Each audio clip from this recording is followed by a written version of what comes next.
This morning, Rishi Sunak was on television with Rylan, and for the most part, it was a very good-natured thing, except for something that I think hasn't really been picked up. Rishi Sunak talked about fasting and how it was a little reset at the start of the week. Well, that's all well and good if you've got lots of money and you can make a decision not to eat food, but there are plenty of people around the country who have had fasting imposed on them by government plans, by Liz Truss's stupidity, and by the cost of living crisis. That isn't a little reset. That is a great drawback. The Prime Minister went on to talk about needing to do better with government, with GP appointments. We need to do a better job of that, he said. Well, of course he does. Of course he does. The whole of the NHS needs to be given a strong reboot, and the only way to do that is to get rid of the inordinately sloppy and useless and thoughtless bureaucracy, and to ensure that all bureaucracy in the NHS is controlled by one system, or is controlled individually at GP level.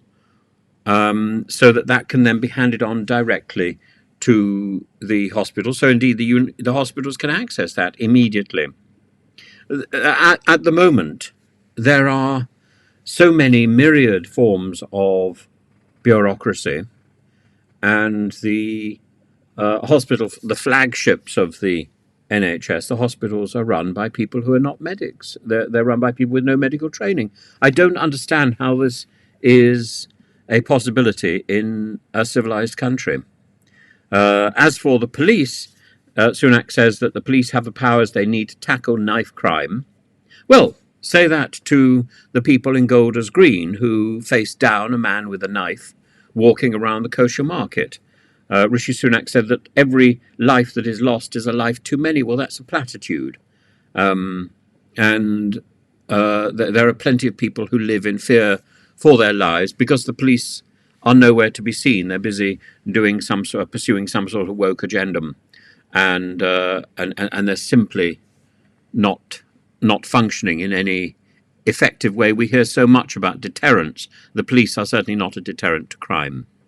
Sunak apparently is feeling confident ahead of the election, despite the polling woes. He's living in some sort of cloud cuckoo land. He says, I've been very clear, so we know that this is scripted and a lie. I've been very clear.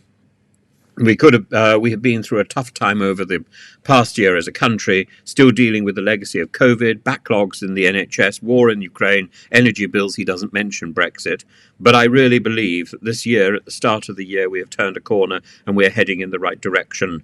And the plan we have put in place is working, and you can see that most obviously with the economy. Well, of course, the IMF have now said that he can't do tax cuts, which is going to be very interesting with the economy. Everything is great, except he's been told he can't do what he wants to do. Well, there we are.